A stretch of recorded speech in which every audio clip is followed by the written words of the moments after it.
if there's something that just shows up and I have to leave the house in 10 minutes.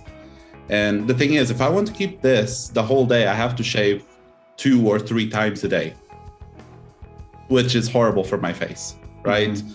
So I tend to just shave and put the makeup on before I leave the house, right? If I stay in the house most of the day, I'm just, clean faced and probably a bit hairier.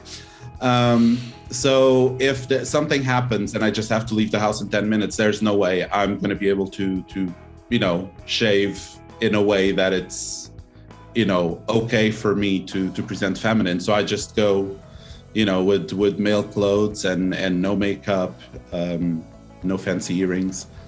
And it hurts because it's easier still to talk to people and to connect to people. Okay, well, welcome back to the podcast. Obviously, I've got you all to myself this time. Yes. We're just you and me, no Sin, which is not exactly necessarily not necessarily a bad thing. Sin was absolutely amazing, but it's good to be chatting to you one-to-one. Basically, for people who didn't kind of catch the first installment of you being here, could you give us like a quick recap to your journey up until, say, sort of 6 months ago, and then we'll pick it up from there. Right. Well, I mean, basically what we talked about last time, we had a big chat about first of all, good practices to being an ally. Mm-hmm. So it's always good if you go back. It should be on YouTube. It is on YouTube. So you should go back and check that out. But basically, long story short, I had a period as a child where I knew, that things should have been a bit different. One of my first memories is of having a talk with a friend of mine. We were 4. And she was telling me that she was really sad that she hadn't gotten a specific gift for Christmas. And that was like her regret. And she asked me, and I said my regret was not being born a girl. So that was very specific, very early on. And then I did not have a safe household. I did not have, I had abusive parents. My priority was just to survive that whole ordeal. Yeah. So that feeling of feeling different or not feeling right in my body kind of had to take a bit of a background seat for a bit. And then when I moved to the Netherlands, met a Dutch girl. I'm originally from Portugal. I moved to the Netherlands, a bit safer environment. I started going back to it.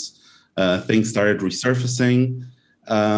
So eventually, after a few, self-discovery trips, I finally ended up accepting myself as a trans woman with the help of my chat, which was ironic because I was there to help people with their identities, and they ended up helping me discover mine.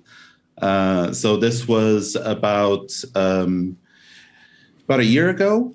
I started doing my social transition right away, letting people around me know, of course, letting my family know, letting the community know. Actually, the other way around, I started with the community, the Twitch community, and then went the other direction. And most people were very supportive, and they made me feel valid. They made me feel heard.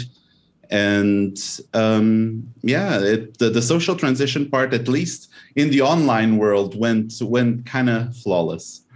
And then, of course, because of the laws here in the Netherlands for medical transition, you have to go through a gender team who will assess you and your mental state and decide if you really are transgender or not. There's a lot of problems with that, but. Yeah. There's one too many battles at the moment. So, the waiting list is at 3 years right now. So I had to kind of prepare myself for a long wait. And I leaned into other parts of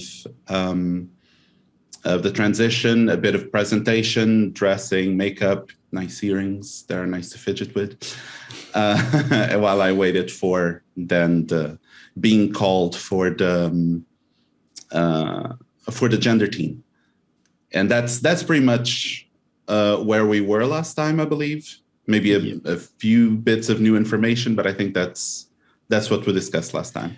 Yeah, absolutely. I think it's awesome that, obviously you said it was community first, then family second, and I don't think not enough credit is given to Twitch communities or online communities for giving people the space to actually feel comfortable in their own skin. And someone asked me about 3 or 4 weeks ago, it's like, they're like, do you think that spaces like that are actually, there's an increase in people who are like identifying a certain way, whether that is in their gender or within their sexuality. And someone said to me, do you think that spaces like that are contributing to that? And I was like, no, I think spaces like that give people the space to actually be that. For example, like, I before Twitch, I sort of knew where my sexuality was but I never really associated it as being a queer sexuality. And again, Twitch was the first place that I came out. And it was only a viewer count of 6 at the time, and every single one of them was great, and it gave me the confidence. And I've gone on to tell everyone but my mum, basically. I'm still kind of waiting for her to just tune into a stream one day and me happen to be talking about it. But it's like, I know for a fact that like Twitch didn't make me queer. It was Twitch basically gave me the space to be like that. Being queer is okay. I mean, there's still a lot of misinformation. I mean, I don't have contact with my parents anymore for obvious reasons, but I remember that my parents believed that you could transmit gay by touch. So apparently I must have hugged a transgender person, in which case, thank you. Well, if that's the case, where did the first person get it from you? It's like, yeah, it just makes no sense. But I think communities can be absolutely fantastic for that. And they're definitely like of course, I mean, we'll get to it, but right now it's just me and my kid. So obviously he's my first priority. But my Twitch community and to an extent my Twitter community, because there's a big overlap, but not everybody is in both. They became my family. The validators, the supporters, all the encouragement that they give, and also for me a good way to find other people who were like me, because it's still very scary to be openly transgender in pretty much everywhere. It's a scary experience, and not everybody is ready for that. But that doesn't mean that they're less transgender because of that. Yeah. So I started finding all sorts of people: the people who have fully transitioned, the people who haven't started transitioning, the people who said I would really like to, but I came to the conclusion that it's impossible for me at the moment, and just finding people on the whole spectrum of transgender, even trans men, non-binary folk, all the lovely transgender umbrella. I knew 0 people, or at least I might have known trans people. I just didn't know they were trans. Yeah. So it was a big eye-opening, a big I'm not alone in this feeling for me, and I really appreciate everybody who came to me and opened up and said, hey, I'm in the same situation as you, or, I was you 5 years ago, so I'm here if you need some support, some tips, and it's fantastic. Yeah, amazing. So one of the things I actually wanted to talk about today was the kind of, we've talked about like the online community, and we will, obviously, again, the online community is not flawless. The online communities that we cultivate tend to be a little bit closer to that support structure that we want. Yes. And obviously there is toxicity that comes at us from online as well. But as you just said then, in a lot of places, it is kind of unsafe or scary to come out as trans. Could you kind of like talk us through some of the experiences that you've had over the last year since you've been beginning to like present more as trans in the the physical world, the away from keyboard world. I don't like to call it the real world exactly. anymore Because this is very real. Because a lot of friendships the away from keyboard world. Yes, a lot of the friendships that I've gained here are a lot more real than a lot of the ones in real life. So, but yeah, so basically it started. I mean, there's no right way to come out or to start. Of course, everybody has different priorities, different needs, different possibilities. There are people who start with their medical transition, and then when it starts to show, when it's obvious that something is happening, then they will come out socially and go from there. In my case, I didn't want to be waiting for 3 years, so I did the social part first. But basically, in the beginning, I started, like I said, with my online community. Then obviously told my wife and kids, told my neighbors. But I didn't start right away with presentation. Obviously, changing a full wardrobe doesn't come cheap. And as we talked about as well last time, due to my disability, I'm doing Twitch full time, which is also not the easiest way to get by. Yeah, I have a very generous community, and I love them all to bits. But it's very difficult to say, hey, how about I throw all of this in the trash? Well, donate your clothes, don't throw them out. How about I donate all of this and buy myself a new wardrobe? It was just not possible. So I did not change much of my presentation right away. Yep. I still don't do don't go out like this all the time. There's still a lot of hair logistics. So if I need to go out all of a sudden, if I haven't shaved or have makeup on, I also won't present feminine, because that's just going to open up a lot of questions, which is one of the difficult parts of all of this, is that people, at least here in the Netherlands, but I'm assuming that it's kind of like that everywhere. People will just approach you and ask you questions, very personal questions that they wouldn't ask normally. Mm-hmm. But I've had not to be too vulgar, but I've been asked by strangers, what's in my pants? Does it work? How is the sex? How far are you with with surgeries? And I don't know you. You haven't even said hello. I will not discuss my medical history with you. Give me a second. What is loaded? Yeah. Sorry, kids at home. And he wants his toys. There you go. Logan, there you go. Just making sure he doesn't show up on camera. Yeah, it's understandable. Yeah. I mean, but it's very difficult to just be. People will just feel free to ask you things, and it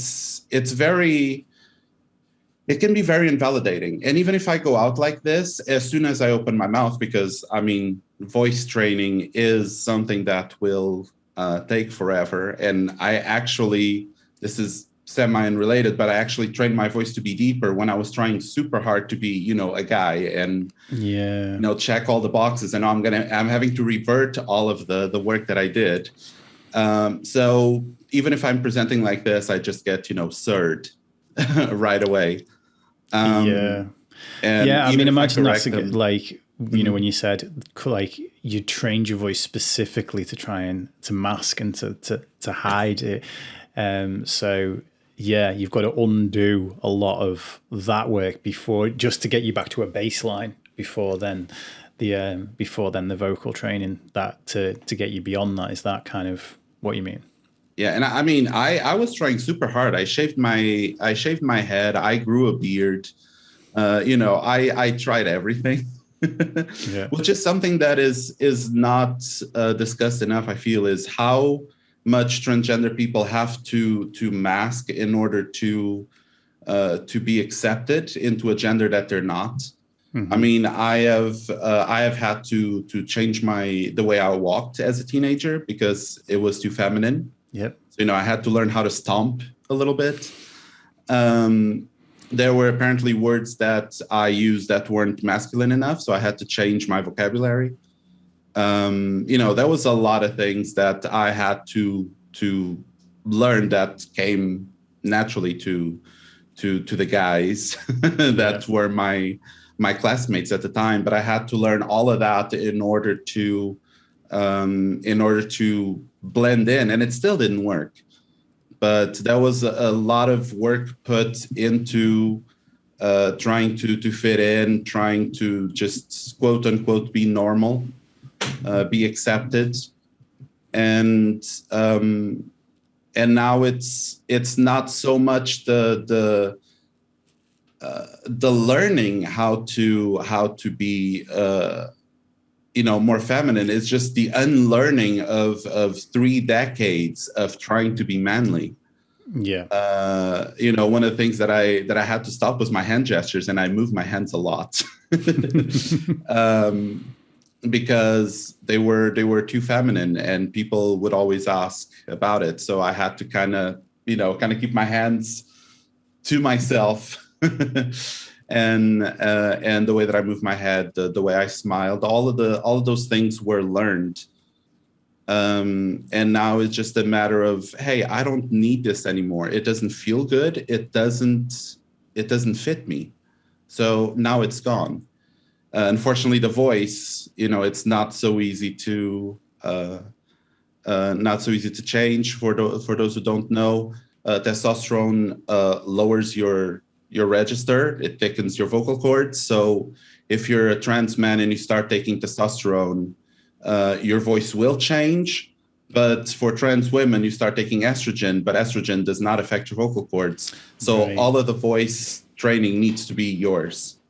Okay. And I mean, I have a few things that I do to change my voice into a voice that is pleasing to me, but it's painful after a while. So I decided that for now, I'm just going to keep it on a bit neutral voice and talk to a speech therapist, so that a specific speech therapist for trans women, and do the correct procedures instead of just damaging my vocal cords trying to do too much too quickly. Yeah. I mean, I never even thought about that in terms of the fact that testosterone would have given the biological change that to a trans man would get some of that benefit. Not the same, probably not to the same degree, depending on at what stage the transition was, obviously. But I imagine, as again, a lot of that vocal coaching that you did to yourself to sound more manly in the past, was that during those sort of teenage years when basically to someone who is assigned male at birth, it was like, okay, your voice should be dropping right now. Therefore, all the boys in the school, their voices are dropping. So that actual social pressure, was it that period, or was it actually like a familial pressure later on? It was around about that time, because then the changes are more noticeable, and the division between boys and girls start getting bigger. The interests start differing more as well. Which, of course, there's no interest or behavior that's only masculine or only feminine. Yeah. But, since we do have the need to put people in boxes, and I don't even mean this in a malicious way. It's just how the human mind works. It's easy to process if things are sorted out. So you sort people by behaviors, by interests. And there's this stereotypically masculine things to do and act and behave, and then the feminine way to do it. So as that divide becomes bigger, I started getting pulled into what I thought is the wrong side of it. And I started looking at the guys, and they were farther and farther from the things that I was doing, and the girls were right there doing the same things. And I'm like, what's going on? Why am I not over there? Why am I not following the right herd, so to speak? And it became very confusing, and it was confusing for people around me too. I mean, for most of my time in Portugal. I left when I was 26. So until then, a lot of people just assumed that, I was their gay friend because, too feminine, the interests and everything. So, the girls accepted me, but in the back of their minds, like, oh, he's gay, which opened a lot of doors, but not all the doors, right? There was always that point where they would say, I'm sorry you came up to this point with me, but now, this is a girls only conversation, or this is a girl only space. And that's when I felt left out, and it hurt a lot more than I thought it would be, that would hurt. And,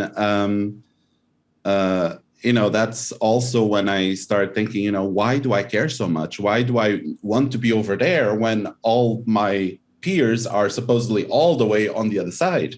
Why am I not trying to join them? And I'm fighting to stay here when everybody around me says, this is not your space. This is not where you should be. So, that was a difficult period. Yeah. So were you saying then, obviously, that you were allowed in that space up until a point, and then it's like, this is a girls only chat now. Could you sort of talk about the recent experience? Was it with the nail salon? If am I getting that right? Oh, yes. So there's a lot of, we talked on a few days ago about what gatekeeping was and wasn't. Yeah. And what it isn't is opinions. If you have an opinion on something, you might be annoying somebody, you might be wrong, but you're not gatekeeping. You're not physically stopping people from accessing, things. But there is very, very real, very visible gatekeeping against the trans community. I mean, again, even the people who are supposed to be on your side, the gender team that will help you through your medical transition, even they are gatekeepers. They open all the doors. I cannot have, I cannot start hormones. I cannot have any sort of surgeries. I cannot have my name or gender change in my passport, without their consent. They will decide if I am trans enough to be in society as my true gender. That is major gatekeeping right there.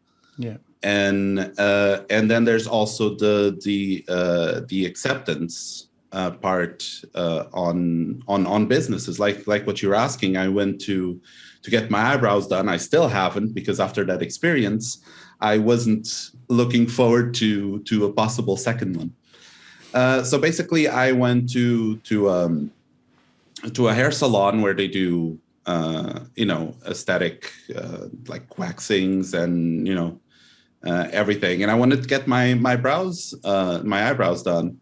And because I already know how difficult it is to start on the right foot when people have a preconceived notion of who you are, I said, I am a trans woman, and I would like to know if I'm accepted in this space before I book an appointment. And she's like, well, personally, I'm okay with it, but you would have to ask everybody who works here. And there's a few people who aren't here today that might be here the day that you come for the appointment. So, I will even give you their contact so you can contact them to ask. So basically, it was a literal walk of shame. I was supposed to go through every single employee and ask if it was okay for me to exist in their space. And I mean, it's a very transparent way of saying, I don't want you here, but I also don't want to be the one telling you no. So I'm hoping one of my coworkers does. Or some will say, I'm fine, but I can't speak for the customer. So no, thank you. Yeah. So it's yes, each person individually. It was not like you have to talk to the manager or you have to talk to the responsible person, which is already too much. You should not. And I mean, I wasn't getting a Brazilian. I was getting my eyebrows waxed. It was not a big deal.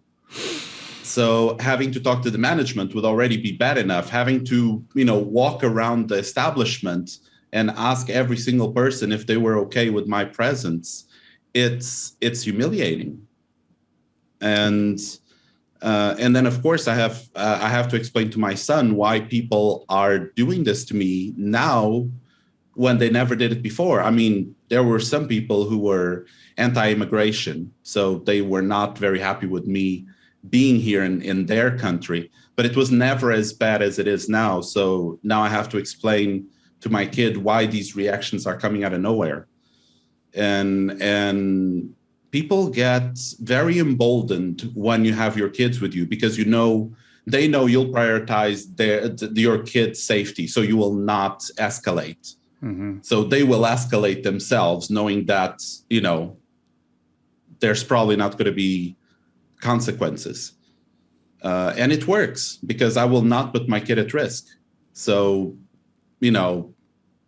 sometimes I just have to deal with the abuse and try to just get the hell out of where I am, because very, very rarely does anybody speak up for me, unless I have a friend with me, of course, but that doesn't happen often. So it can be a very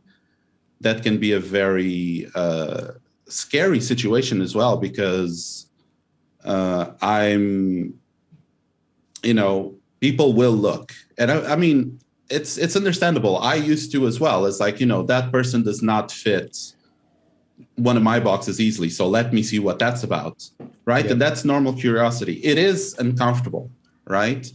But it's not per se dangerous. The problem is you don't know which person giving you the side eye will escalate the situation. So it's a very unsafe, situation. And I mean, I know this is not a trans-specific problem. I know a lot of cisgender women who probably have some of these behaviors ingrained as well. Like when you're in a space with a lot of people and you automatically map the exit, the quickest point to the exit, just in case. So I know this is not a trans-specific behavior. The thing is, now I'm scared of both men and women because I get approached in a malicious way by both.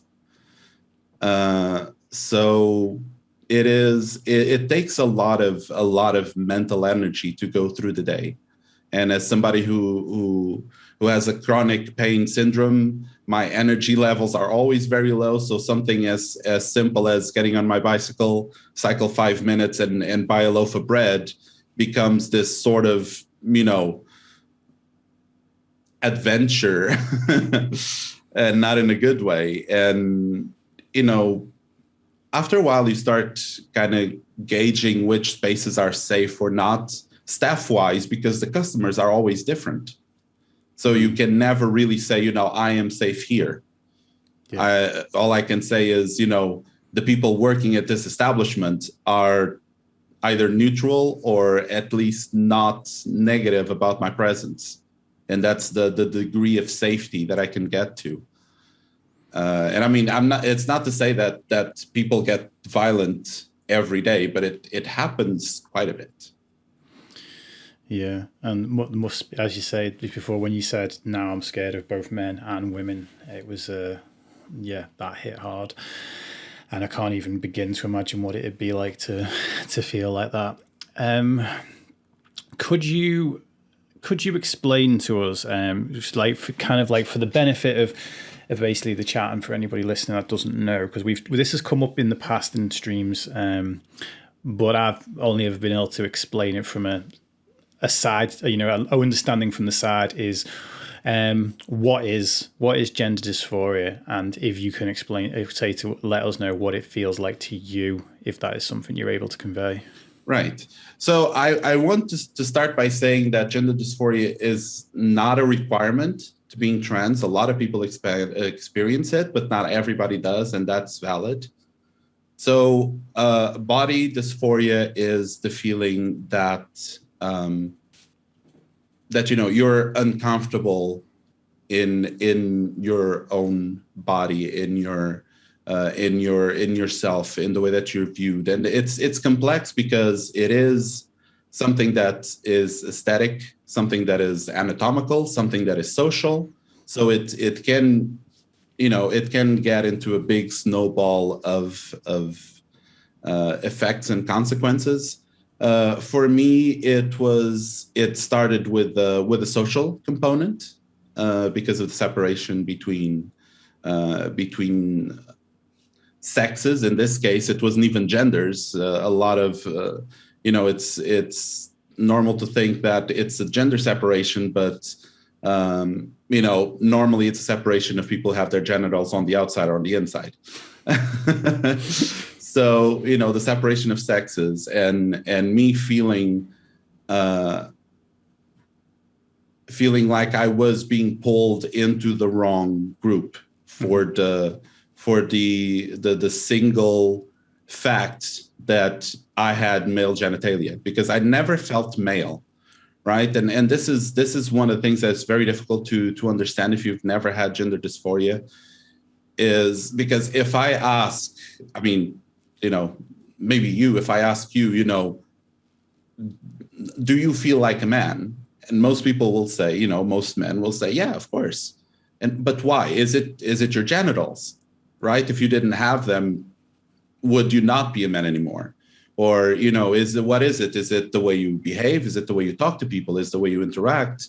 Is it, nobody really managed to tell me, I am cisgender and I feel like a man or a woman, because it's just, I know, I feel it. It's who I am, right? That's how I was born. And it's not anatomy. It's not because, the socialization, you, right? And I've always just felt like me, right? And then when I reached my teenage years, and the body started changing, it was still shocking, even though I realized that by the fact that I had a penis, things would go a specific way. It was still shocking to me to see it on me, right? It's like if you started growing breasts right now, you probably would be kind of like, why? Why is this here? And with me, it started with body hair. It was always something I completely hated, and as lucky would have it, I just have body hair from here down. So, it's a whole process to get rid of it all the time. But it was always something that I was very uncomfortable with, and something that felt like it shouldn't be there, and it shouldn't look like that, even though I know other men look like that. So why doesn't it feel right for me? And, for the simple reason that I'm not a man. But it's not always obvious why things are happening. And and you have different sorts of dysphoria in different parts of your life, or, even through the process. When I present more femininely, of course, my beard is a big problem. My voice is a big problem. My genitals, not so much, because, I'm not flashing them. And of course, there are certain feminine clothes that don't look great because of that extra. But, it's different. Like if I go to the beach, which I don't anymore, I am not comfortable at all. It's just dysphoria hits like 11 out of 10 because it's everything at the same time, right? But I've heard of people who when they start changing their voice, when they start doing hair removal, their genital dysphoria increases tenfold because the other things aren't there anymore. So it just kind of shifts into what's left. Right. Yeah. Yeah. I often describe the fact that I had because I had body dysmorphia, which is not quite the same as dysphoria. And body dysmorphia, for like anyone who doesn't know, is I didn't see my body objectively. I saw it very subjectively. So every change that I made to my body, I didn't actually see, because in the image I had of myself inside my head, it didn't matter what actually changed on the outside. That image didn't change. And I often say to people, because I went from being obese to being, I was classed as anorexic in terms of behavior, but in terms of like BMI, which is a load of bullshit, I was still overweight. But for me, I was gaunt. I looked, I looked very unwell at the time.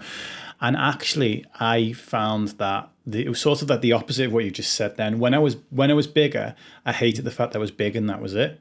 When I was smaller, I hated this stretch mark there and that bit of skin there, and I started hating like things like moles and blemishes, and I like the number of things that I hated by the time I got where I always said I'll be happy when. Right. The number of things I hated was multiplied by that point. So it's easier to focus on the fact that you were obese, right? Yeah. You didn't have to minute all the details. There was this one thing that stood out more than everything else. Yeah. And then when that thing is gone, then you just go to the next item of the list and you realize the list is a lot bigger than you thought it was. Oh, yeah. And by the way, all those things that I hated are still there. But my image inside is good now, so it doesn't really matter. As long as you said before, it's like a new wardrobe isn't cheap. So as long as I can fit into my clothes, that's not like people that just buy bigger clothes. I'm like, I don't want to. I've got some shirts that I really like and I want to fit back into them.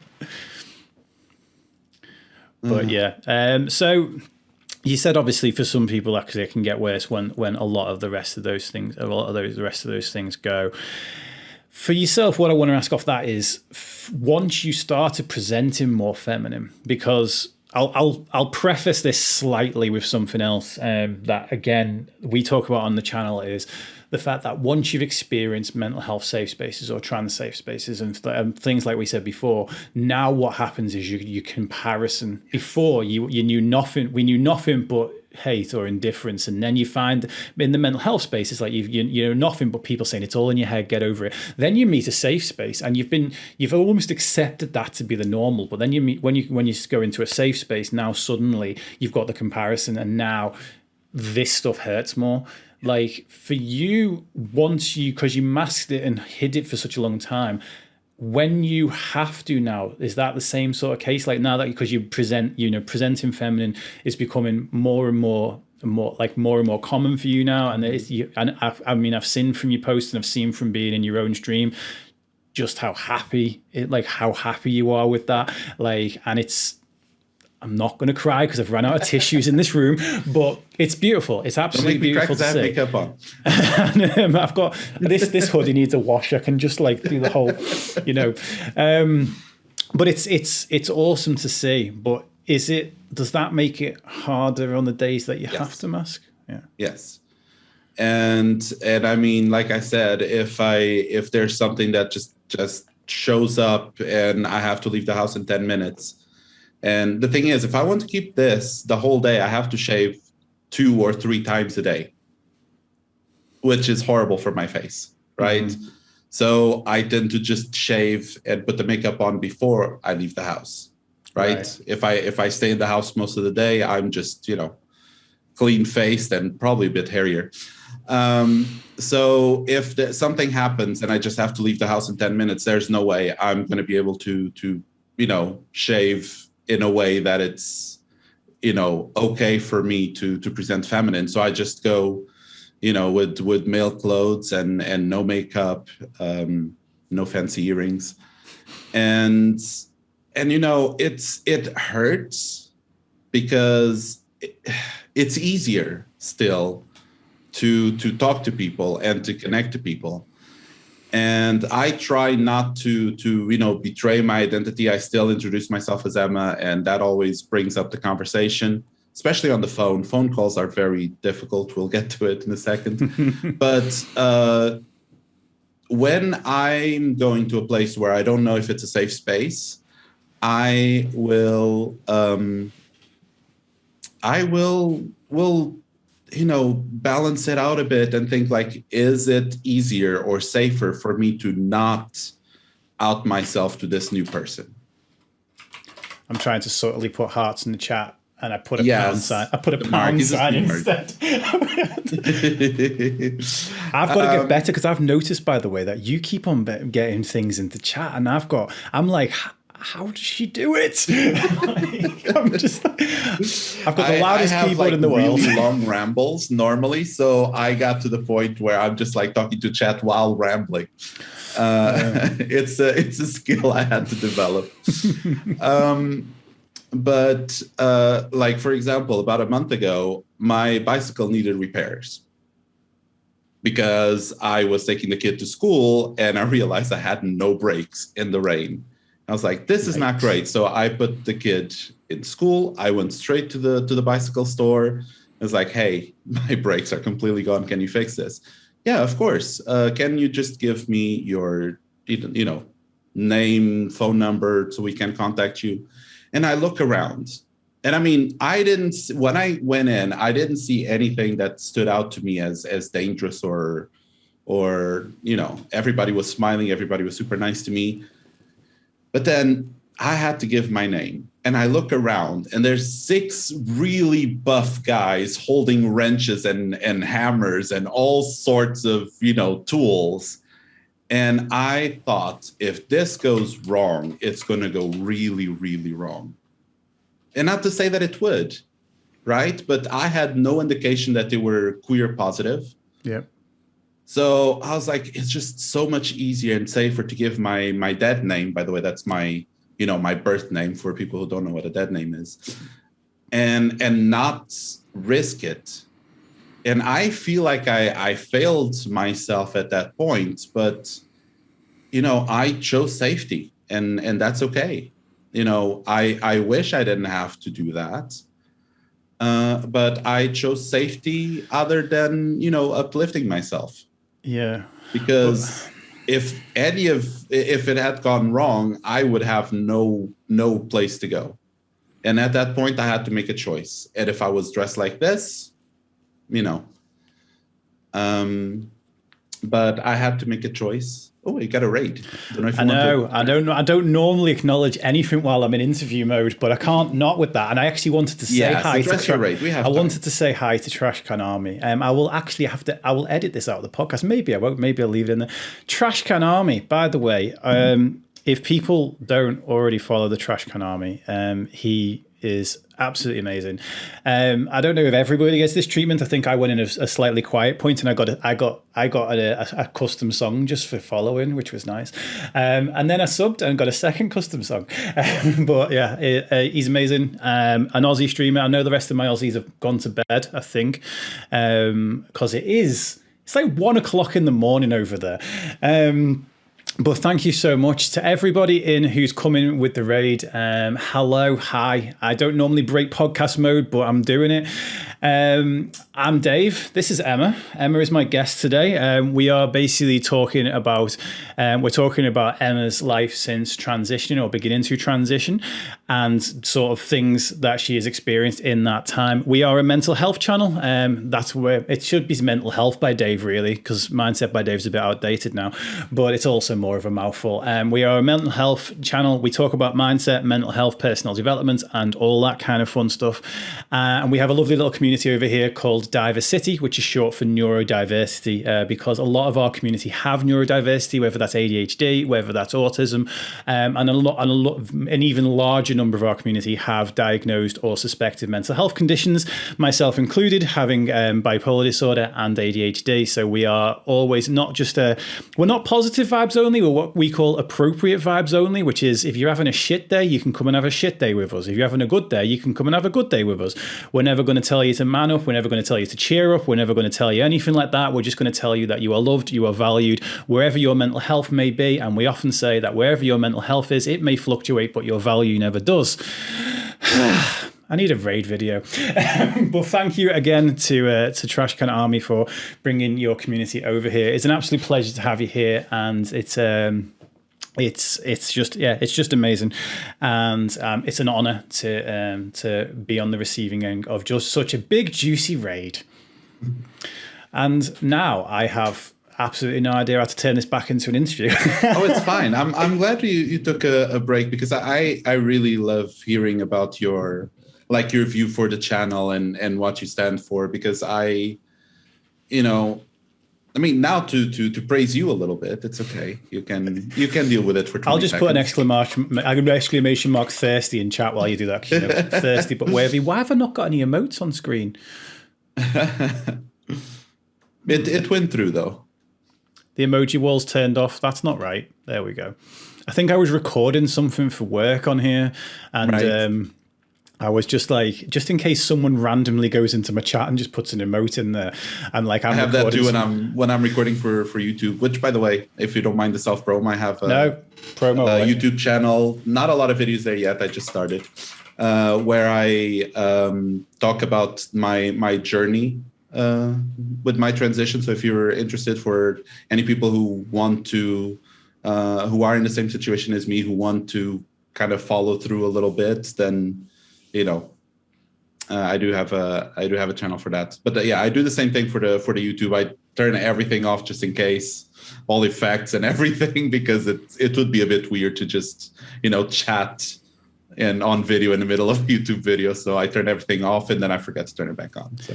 Yeah, I don't mind it so much for my YouTube videos, because it's when I'm sending stuff to the NHS and they're like, why is someone just got someone's got a clapping cheeks emoji going right the way across my face, and it's what I call safe mode. I've got one of but I don't have a safe mode for this particular scene that we're on, so I only have a safe mode for a one camera scene, you see. And I was doing a Zoom call with my co-host, and I was like, right, just go and switch all of the sources off, and I've never remembered to switch them back on again. But I thought they were, so clearly it was about a month ago as well, so clearly we've not had emojis on the screen for any interviews for the last month. Technical difficulties make the stream fun. Yeah, absolutely. So I was talking about how sometimes if I'm not female presenting, I choose safety over validation, and that's always a difficult thing to choose. But especially, if I'm with my kid, it's a no-brainer. I will choose safety. Yeah. But even when I choose to validate myself, I do weigh the options and the risks. And that's, it doesn't make me feel great, but it's necessary. So I just took it as a part of the journey. There will come a part where that is no longer an option, but I'll reserve my right to use it while it is. Yeah, absolutely. And I think, and Ruby said earlier, it's I think, you have every right to choose safety over uplifting in that situation. And that's something I'm a huge advocate for, is the fact that people seem to think that, whether you're in the LGBT space, whether you're in the mental health space, whether you're in the BLM space, whatever space you're in, you don't have to fight the fight 100% of the time. And having days where you choose your own safety or your own energy, because you're is it fibromyalgia as well? Yes. Yeah. So with having fibromyalgia, it's like you've got a set number of spoons you can use that day, and some days it's like, am I going to use this spoon for this? Am I going to use it for that? And I think that's something I really encourage people with their mental health to do, is because we're so used to being told that if you take a day of where you're not constantly working on your own personal development, that you're being lazy. And it's no, it's called, if someone was to work 100% of the time without any sleep, we get that. We get the fact that person's going to burn out, and the quality of that work's going to slip through the cracks. It's not exactly going to be great. And the same is true when we're working on our mental health, is that some days it's we have the strength to advocate for ourselves. Some days we have the strength to advocate for others. Other days we're just exhausted from it all. And I find that the people that try to do it 100% of the time, that don't choose safety or don't choose their own energy, sometimes that Basically, I'm listening to an audiobook at the moment called When the Body Says No, and it's exactly that principle, is that something else says no.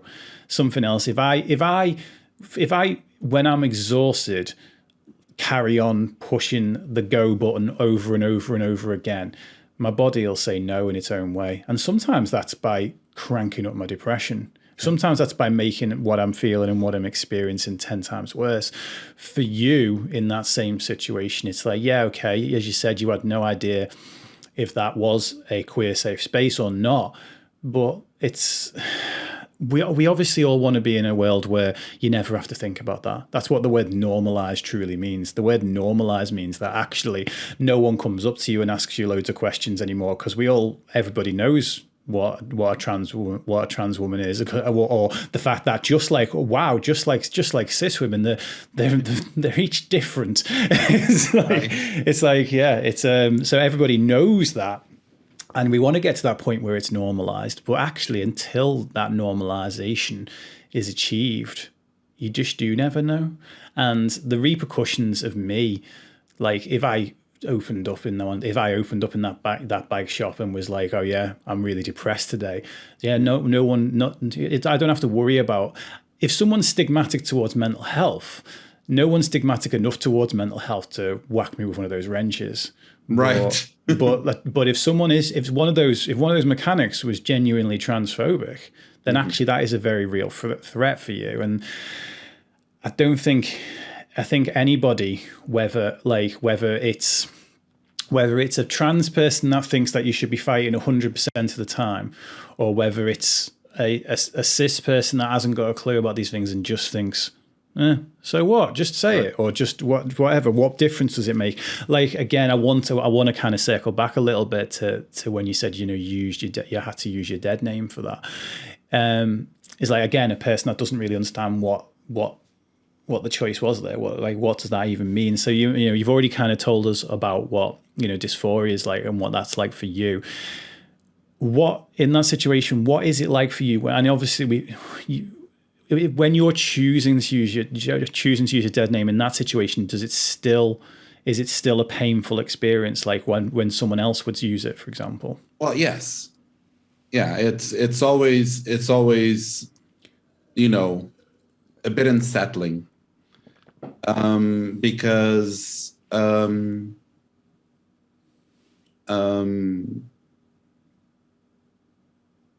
sorry, I'm reading the chat. and I see one of my cuties fighting for me, and this is one of the things that is very validating. It's even if you're expected to be referred to as your dead name, because of course if that's the name you gave, it's still a bit startling. I was like, hello, I'm calling for Mr. And it need to click for a second there now. The more I go by Emma everywhere, the more I disassociate with my old name, and it is a bit painful, especially when it's of course now lots of medical stuff, lots of phone calls from doctor and assistants, and referrals from one place to the other. So there's always a big chance, because my old name is still my official name, my legal name needs to be on all the papers. So that they can trace my medical history and this and that. Of course, then it will accompanied by a whole explanation of my preferred pronouns and my situation and my chosen name. Thank you, Mods. You're lovely, and I appreciate you. And it works a lot of the times, but sometimes it doesn't. And, I have to re-explain the situation, or when the correct information isn't sent. And like I said before, phone calls are terrible, especially when you can't avoid phone calls if you're talking to your government or to, an official. And, it's the life of a disabled person. There's a lot of official phone calls that you can't avoid. And sometimes it's just a phone call to ask, hey, I need you to send me this information, this my email, thank you, and have a nice day. Even those conversations run 20 minutes. Because it's like, my name is Emma. Yes, Emma. Yes, you write it exactly how you would expect it. EMMA. Yes, I'm aware that that is a woman's name. Yes, I'm a trans woman. Yes, I am aware how my voice sounds. Can you please just send me the email? The thing is, like, what difference does it make? What voice, exactly? How your voice sounds like it doesn't matter. Like if a person's on the phone, like I mean, everyone has a different voice, and people have different accents, and things come from different places, and all the rest of it. There are, and again, I dislike the whole concept of masculine and feminine anyway, mainly because I have what are considered a lot of feminine qualities, which I actually think are some of my better qualities. So, and I appreciate them. And thank you. And so I think, again, like that, like what we consider masculine and feminine are primarily, especially in behaviors, are primarily learned behaviors. Okay, certain things that happen appearance wise, and again, let's face it, modern cosmetics and modern procedures have actually changed. They've not massively changed the way a man looks in many years, but the way that what we see as this is a woman has changed dramatically, even in my lifetime. And I know I turned 40 in like 3 weeks, but I'm not that, But it's, oh God, I had a point to all of this, and now I've gone off my train of thought. Fun. Oh yeah, differences a voice makes.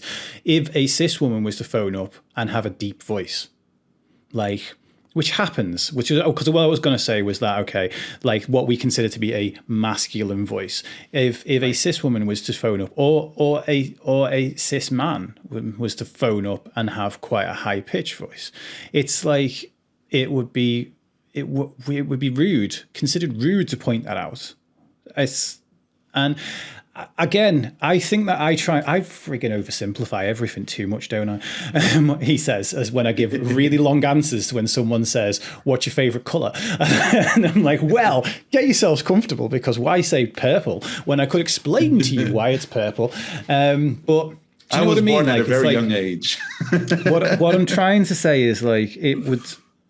I don't understand. Like, I don't understand, like, when with these official people, why that is their concern. Like, why is that their concern? It's like, okay, does the octave that my voice sits in have any bearing whatsoever on the thing that I'm phoning you up about? Yeah, sorry, things anger me, and they anger me on your behalf, and it's not even affecting me. So.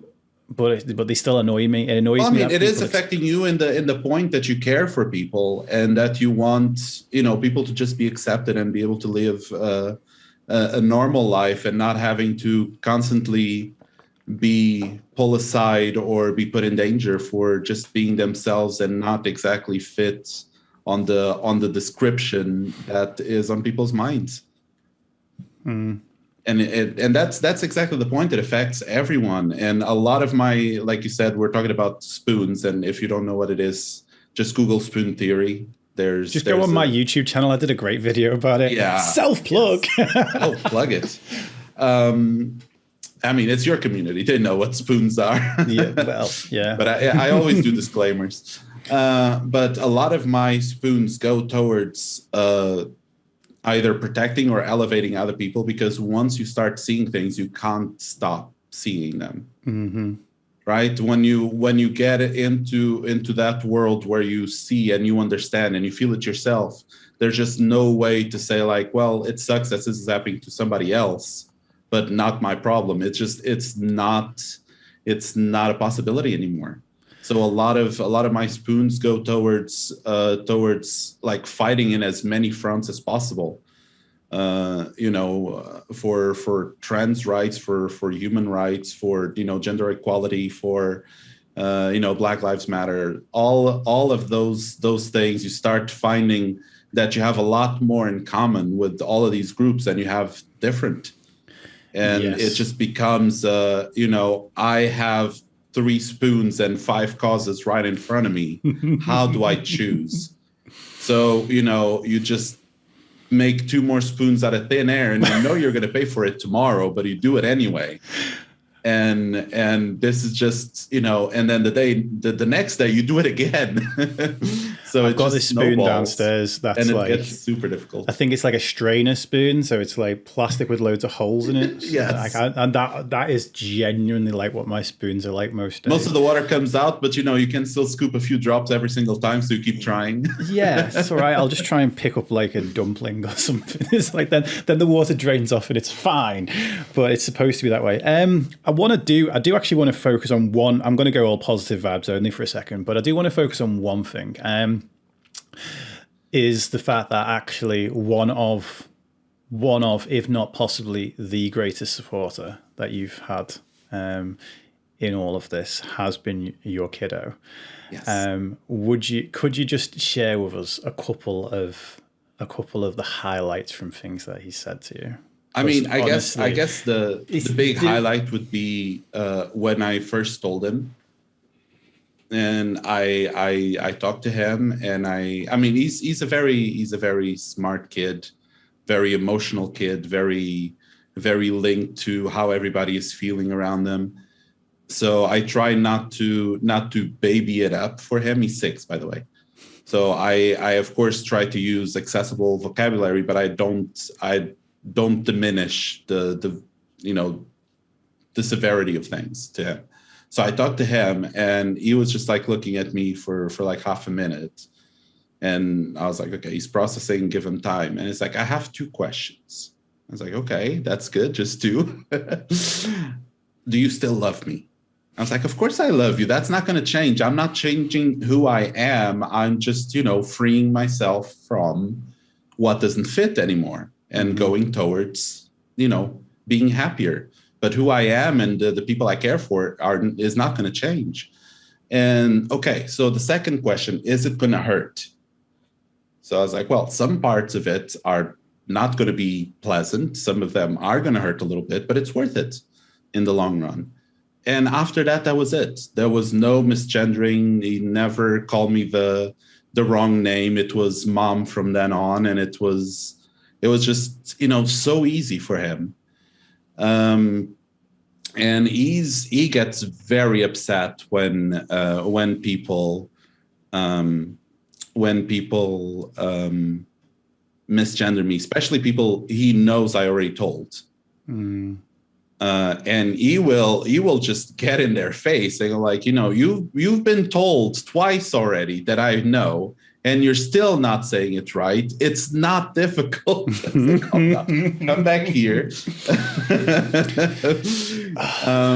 And like even at he's very concerned about everything, and this is something that hurts me, but at the same time I'm very proud of him and very happy that I have him as a kid. He is like a little cute blonde curly haired guard dog. He will assess everywhere we go and all the people that are looking at me, and he's always trying to do his best to protect me from things. And it's sad that he has to, but I love that he has that heart to just be in my corner all the time. And I mean, there's a lot of comments that I hear that aren't directed at me, especially when it's a group of people, that I just ignore. But then he goes like, Mom, I think we probably should go shopping somewhere else. And, it's super sweet to have him with me. Getting a bit emotional as well. The other day I was buying makeup, and I got to the register, and she said like, "Oh, that's so nice of you to buy this for your girlfriend or your wife." And I was like, "No, I'm buying this for me." And all of a sudden, like, the smile was gone, and she just goes like, "Oh," and then refused to look at me. And that hurt Logan a lot. Right. So the next time we went there for something I had forgotten to buy, one of the ladies was like, oh, to him, you're so cute. Look at those curls. You look so nice. And he goes like, me, have you looked at my mom? How pretty she is? And I was like, yay. he's just a sweetheart. And, he immediately changed the praise to me to validate me. And that means a lot. He's a really sweet kid. And I'm very happy to have him in my life. Yeah, it's thank you, Chad. Like, and this is of absolutely no, what's the word I'm looking for? Detriment to any of the rest of your content. But I've got to say that, like, anytime I'm in your stream, it's always a really strong highlight hearing some of the things he's said, and it's I love it. I think he's amazing, and I think. It'd be so nice if all of us didn't have the programming and the preconceptions. Like, honestly, like, growing up, it's a trap. Like, it's and it's we have, like, when we talked about, the voice before, and how you had to project an even more masculine voice to try and hide this stuff. And now it's having to unlearn that. I actually think that when we say that the world has a lot to learn, I actually think we've got a lot more to unlearn. To unlearn. Yeah. I think if all of us adults were able to start from a blank canvas on things like gender, on things like sexuality, on things like mental health, on things like race, on all of the basic big issues in the world, if we had the benefit of a blank canvas, I think we get there a hell of a lot quicker. And I think it's so much of the stuff. It's the unlearn. It's the unlearn, which I think brings me kind of, not intentionally, but so well that if I'd not cracked on that it wasn't intentional, I could have figured out that I'd done the best segue ever. Is obviously a post that you and I have talked about both in your stream and my stream, which I think very much, the way you put it embodies the way that I like my community to be as well, which is when you wrote about, I wish I should have got the post to hand, but when you wrote about having us needing to know the difference and to be able to tell the difference between a person, basically, to make it simple, a person who's ignorant or a person who's willfully ignorant. Oh, the post about malice. And yes. Exactly. Could you just talk on that for me for a minute, because I just love the way that you put it. Right. So basically, the post was kind of a bit of an open letter to the queer community, but also any community that is marginalized. I know there's a lot of people who are hurting, and I mean I'm starting to get it more and more, because sometimes people ask a question and the answer they get is, just go Google it. Mm-hmm. And they're like, but why don't you tell me? I mean, I'm willing to learn. I'm open. Please answer the question. But what they don't realize is that that's probably the 30th time that day they have to give that answer. And it starts weighing on you, right? Because every time somebody questions you, even with good intention, it weighs on you. It feels like your validity is being brought into question. It takes energy to explain it again. It takes even bigger energy to reply to it with a smile. And at a point, you become just hypersensitive to those kinds of things, right? And that's normal, and that happens to pretty much everyone. The difference is when it starts going towards being, aggressive in response, right? And I think some people, due to what they had to go through, end up just seeing bad intentions where there is none, right? And ignorance is just the things that you don't know, right? And that's different from malice, right? Not everybody who asks you a question is putting your identity into cause. Not everybody who says something slightly wrong, uses a word that shouldn't be there, constructs a sentence in a way that is a bit offensive, does that because they are trying to rile you up or trying to invalidate you or have more nefarious intentions. And I think it's more than ever very, very important to take time before you address something like that. Even live, it's perfectly okay. I've done it in my stream, say like, please give me 5 seconds while I try to construct this in my head. Yep. Right? Because there are some people who come in with questions that I go like, this could go either way. So let me try to interact with this person first. And if I see that it's not good intentions, get rid of the person. If I see it's with good intentions, I'll say, okay, I understand you, but the way you asked this was not ideal. Yeah. Right. So the difference between somebody who doesn't say something the right way because they don't know what is the right way is miles apart from somebody who says it the wrong way to hurt you. Even if both of them hurt you, the intention matters. And we tend to just more and more just have the knee-jerk reaction of, F off. Yeah. Because I can't deal with this anymore. Yeah. And I think we are losing a lot of would-be allies.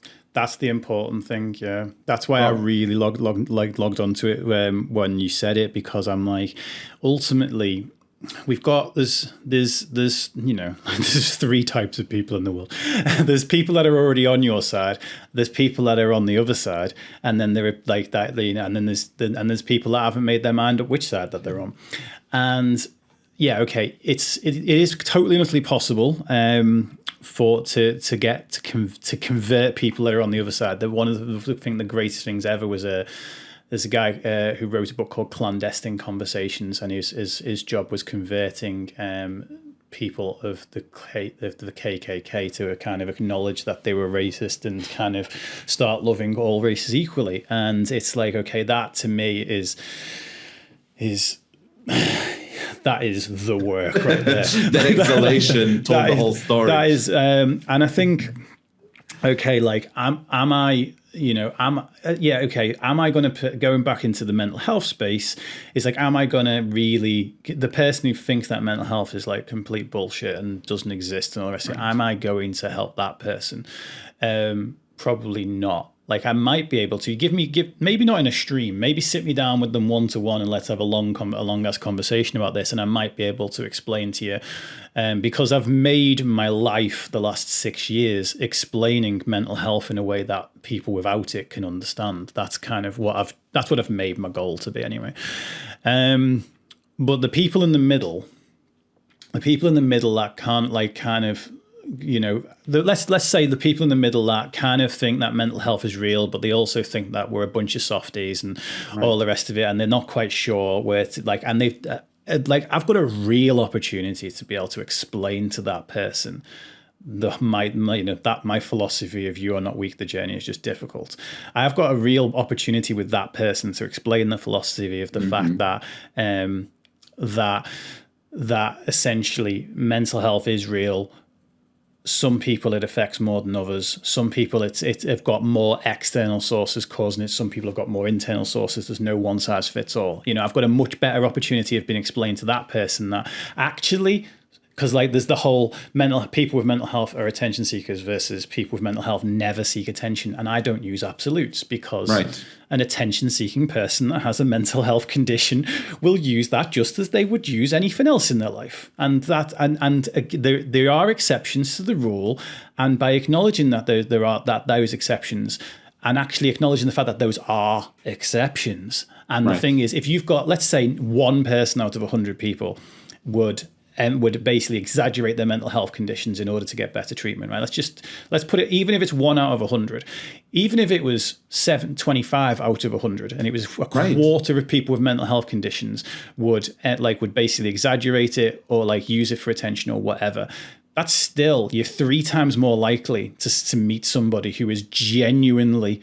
Now, here's the thing: I would much rather believe someone that was using it for attention than run the risk of invalidating someone that was being genuine and being honest with me. Exactly. Because even 1 out of 100, it's still a person that deserves kindness and acceptance and being heard and helped. Exactly. And to be fair, the fact that they would exaggerate about their mental health in order to get attention actually shows a need anyway. It's exactly, it's like, that's maybe you're not presenting it in 100% an accurate way, but the fact that you need to do that says something about the mental health that's under there that maybe you're not saying directly. So that's the whole thing, is that now I have an opportunity with the person that is a would-be ally. I have an opportunity, if that person says something insensitive about mental health, I have an opportunity to tell them to fuck off for being insensitive, which some days I really want to. Or I have an opportunity to bring them to our side of the fence. Because let's face it, actually, in that moment, your interaction is probably going to push them to one side or the other. If you tell that person to F off, if that person asks a question about, as I've obviously, when I've spoken to you before, it's like I'm always like, right, okay, I want to be sensitive with the questions. I want to know everything, but I want to be sensitive with the questions. I don't just want to come up to you in the middle of the shop like the person you mentioned at the beginning and ask you all those questions about your genitals. Don't worry, they're never going to come up. But it's like I want to ask the questions, but I don't want to ask the inappropriate questions. I want to get to the important stuff, but again, I don't even know if I'm qualified to know what the important stuff even is. Right. And now, I know that if I did slip up and accidentally ask you a question that was inappropriate, or ask you a question where I'd phrased it wrong, I know that with you, I wouldn't get my head bitten off for it. I know that you'd probably correct me in a very compassionate and very nice way. However, if someone did bite my head off for me, basically my response to that would be, well, fucking hell, I'm never asking a trans person questions again, because we have that, our focus group of one. I spoke to one trans person that bit my head off for having. And they suck. Therefore, in my head, with my focus group of one, I have 100% rate of having my head bitten off for asking questions of trans people. So I'm not even going to ask anymore. Yeah. And again, I think as well, you've got the opportunity that like, even if you show compassion, if they disagree with you, but if you show compassion and you handle the question in with grace, and you handle the question well, the person you are, even if you've not made the person agree with you, you've still represented well. And that person will go away thinking, you know what?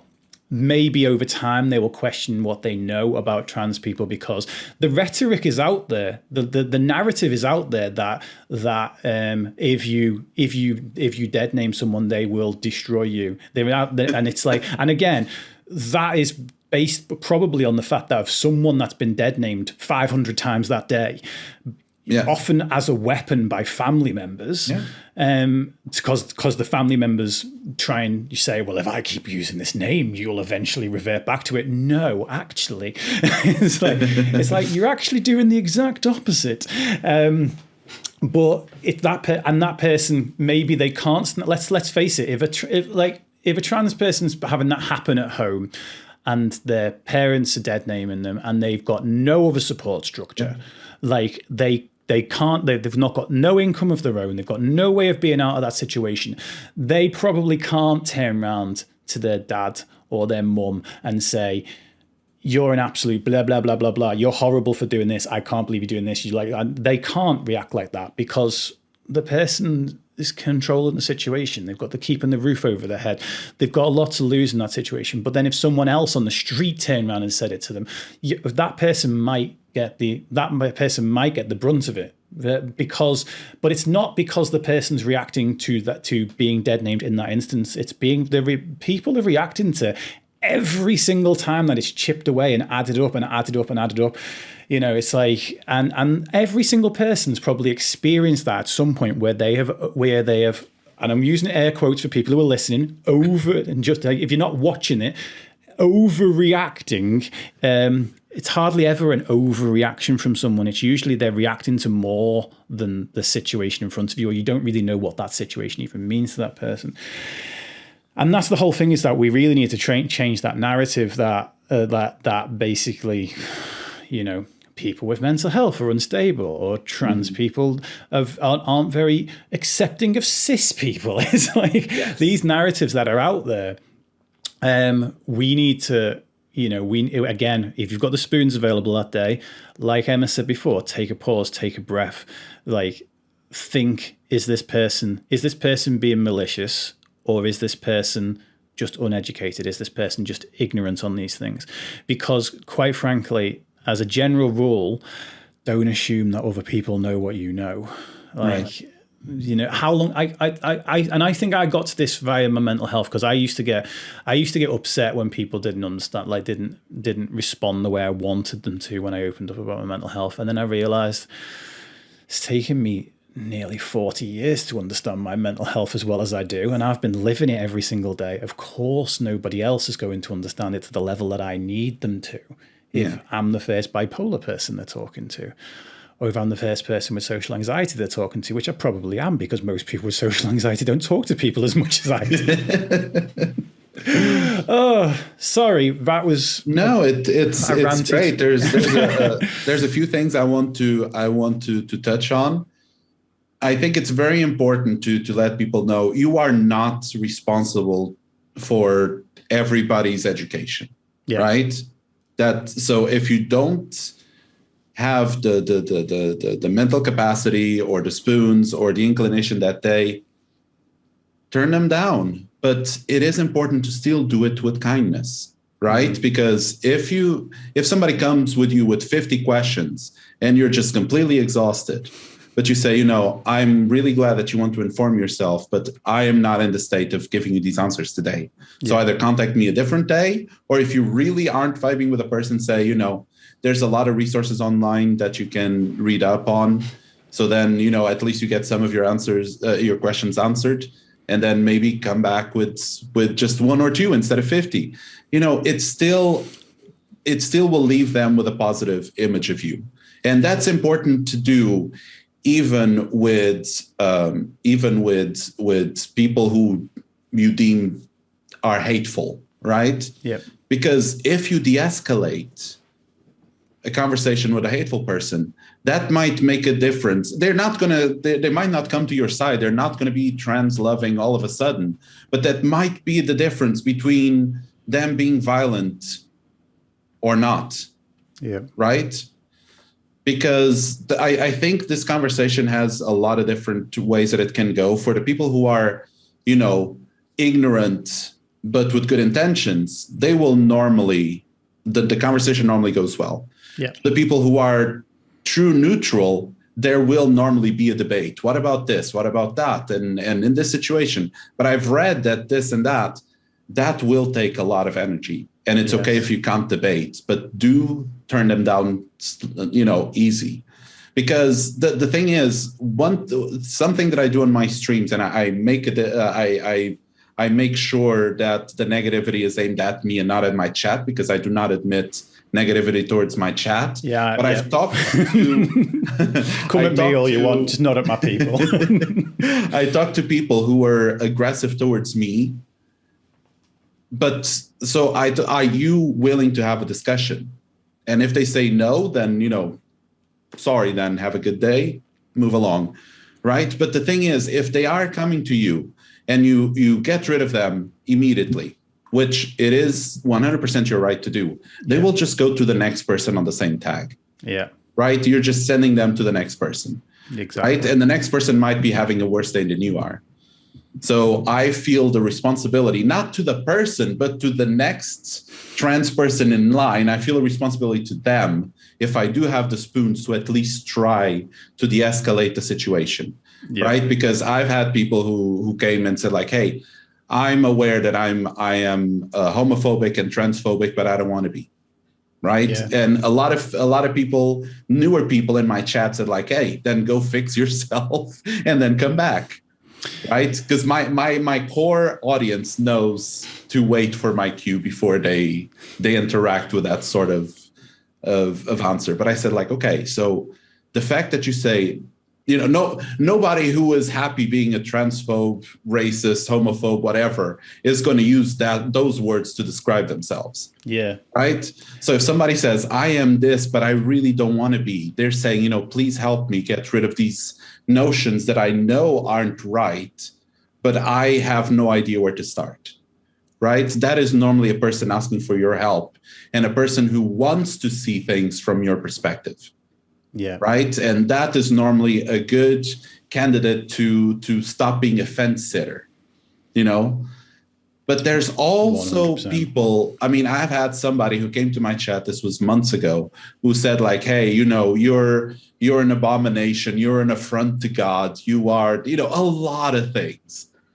And, you know, I just kind of let him take a deep breath and say like, why did you interact with me then? What made you come here and say these things to me? And he said, because you make me very uncomfortable. So at that point, I mean, I found that a very funny answer and a very truthful one, you know, because that's what it is. Normally, hatred is a mix of ignorance and fear. You're too scared to interact with the people that can dispel your ignorance, and your ignorance prevents you from realizing that you shouldn't be afraid. So it just kind of plays off each other and it snowballs again. Yep. So I had a long conversation with him, and I'm not going to say that he became, you know, a trans activist after that conversation, but the more questions I asked him, the less answers he had for me. And the more he realized that, hey, you know, I am saying this based on a religion that I don't really follow, but it's my parents' religion. So I got all this information about gay people, about trans people from my parents. I realized I never really questioned it because, you know, one, it scares me. Two, it makes me uncomfortable.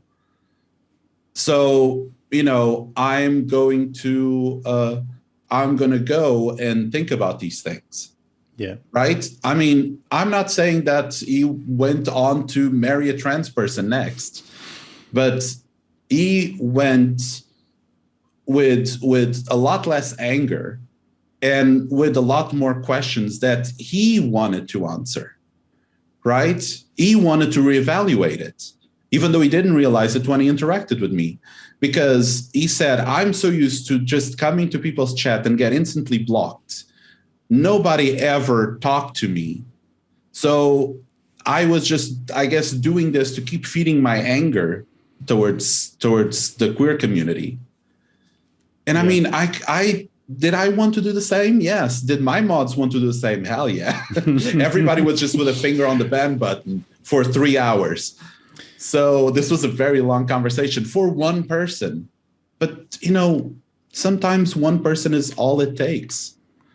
Right. And if I manage to take that pressure from the next person with a transgender tag on Twitch that day, or if I manage to make him, you know, go think about it and maybe say, hey, I need more experience with queer people before I made my own decisions instead of perpetuating my parents' stereotypes, then it was worth it. So it's, you know, as long as it's safe for you to do so, as long as you have the energy to do so, it can be very validating to have a heart-to-heart with somebody who maybe made you feel something that wasn't all that great in the beginning.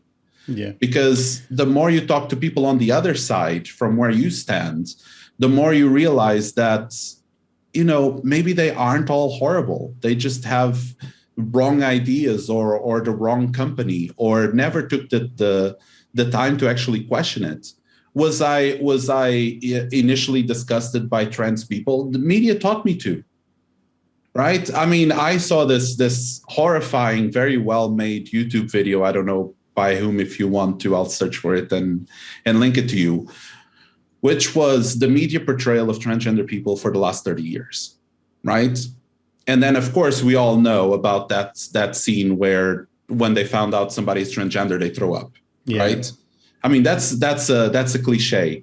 How much of a cliche it was, I had no idea. That person took the time to go through all the movies and find just the vomit scenes from all the videos and put them back to back to back. Yeah, I don't want to see 20 minutes of it. 20 minutes of it. And I'm like, this is absolutely horrible. How am I surprised that I had this aversion to trans people after all the movies I've watched, all of the media information that I took, without ever talking to a single trans person?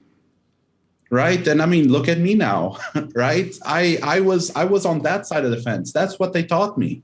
That's what my parents taught me. That's what my community, not the Twitch community, my actual living community taught me.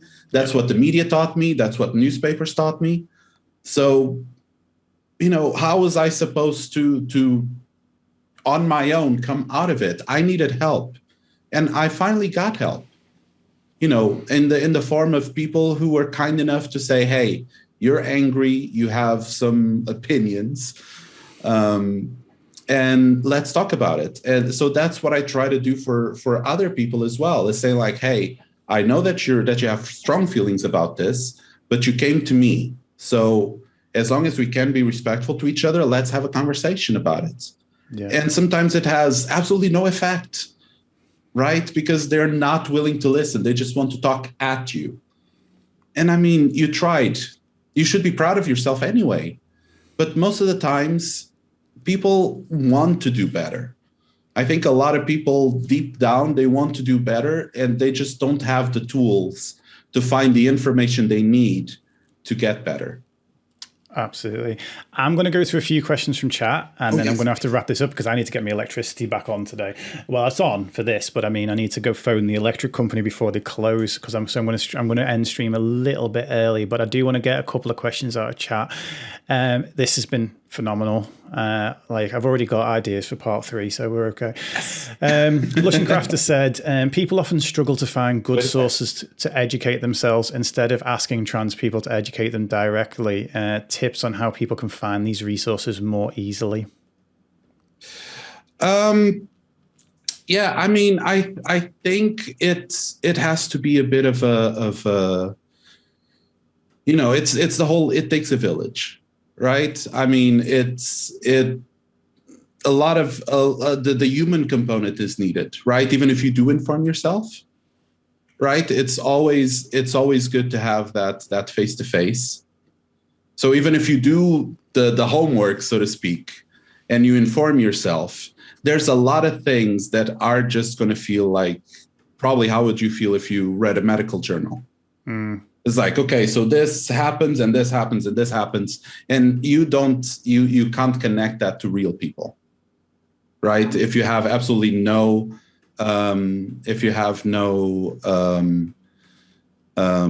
experience with those kind of things. So I think it does need to be a bit of everything, right? So of course I appreciate if people get at least some of the terminology right.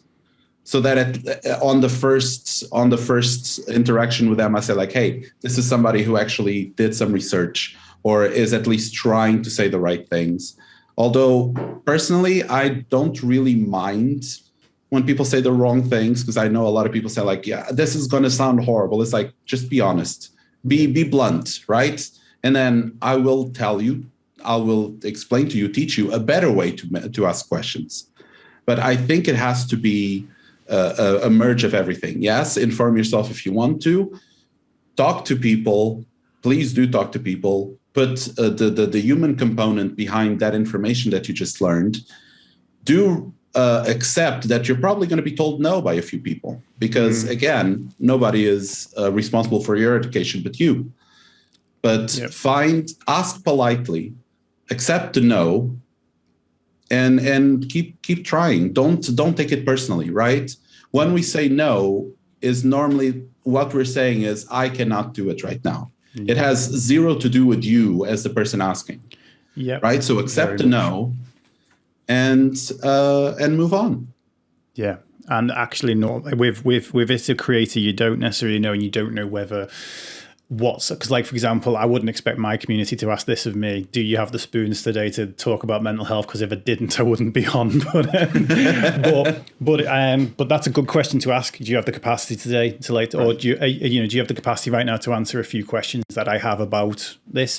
And that can be that extends to anything that you might want to learn more about, whether that is trans rights, whether that is being trans, transitioning, or whether it's to do with mental health, whether it's to do with racism, or whether it's to do with sexuality. All of these things that are the important talking points in society today, is if you want to learn about them and you want to learn directly from people with first-hand experience, ask that person, do you have the capacity to answer a few questions today? And again, like Emma just said, accept the no, because you might get the no on the Tuesday and it might be a yes on the Thursday, or vice versa. One more question. If you do get the yes, the way that you approach the person can very much influence it, how much of an answer you get. Yeah. Because even if somebody uses the wrong words, if they say like, I'm sorry if this sounds offensive, but, and then say a bunch of offensive stuff, but I know there's a good heart asking the question, I will take as long as it takes to explain it to that person. What I normally get a lot of times is, explain to me or prove to me. And like that approach will not get you the best answer. Yeah. Because then you are putting the person on the spot and say like, show me that your identity is valid. And nobody wants to hear that. Right? Absolutely. So the way you ask, it's not so much the words you use, but try to ask with kindness, because that changes the answer a lot. And especially if it's in a chat box, know that to ask with kindness might involve putting a few extra words in your sentence, because we can't pick up on the non-verbal cues. We can't pick up on tone of voice. We can't pick up on body language or anything like that. We're just going off the words. So bear that in mind. As much as I want to ask Bahama Mama's question, I know that the answer in it's not going to be short, because it was the entirety of the first episode of the podcast, which was any advice for someone who is just... Actually, let me just see if I can get the exact words of it.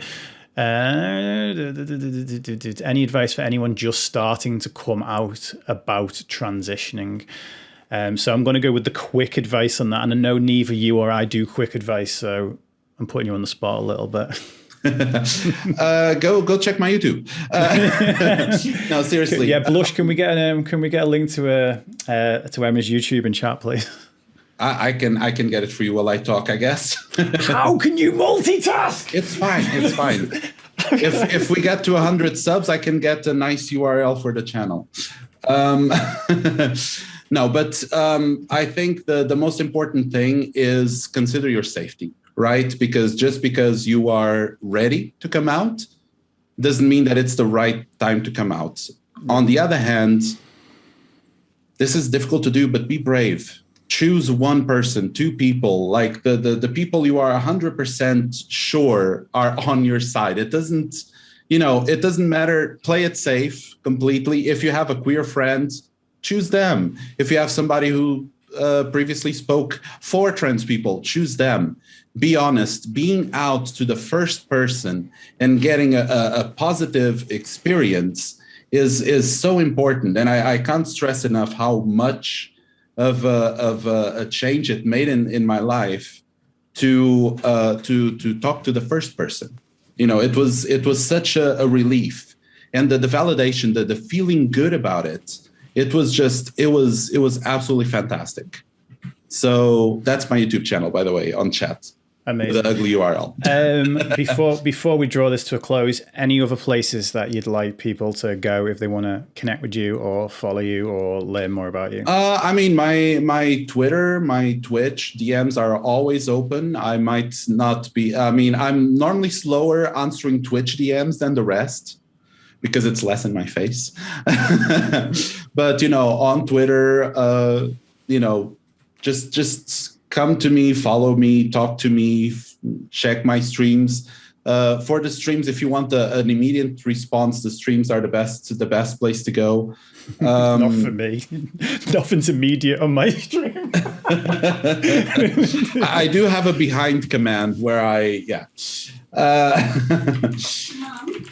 wait, Logan. I will let you get to parents and duties anyway, because I've already taken it's okay. A lot of your time, but you can wait. But just know that my streams are 100% community focused. No matter what we're doing, we're watching something, playing something, reacting to something. Doesn't matter. I'll stop whatever if you have questions. If you want to talk, if you need to talk, of course, if it's very triggering subjects, we tend to do it either one-on-one or on Discord on the proper channels, because people might not be ready on the chat to deal with with very specific things. But hey, I've ended streams before just to talk to somebody who really needed me right there and then. So do feel free to stop by. Feel free to come talk to me about whatever's worrying you, even if it's outside of the trans experience. I mean, I'm a foreigner, disabled, trans woman. I cover a lot of ground. So yeah, maybe we should talk. We should talk about non-trans stuff sometime. Yes, I'll be here every week. Amazing. Well, thank you very much for joining me. It's been an absolute pleasure.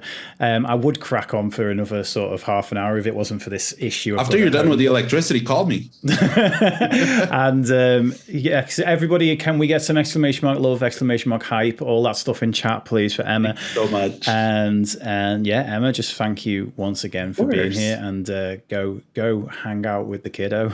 Yes, give him some love as well.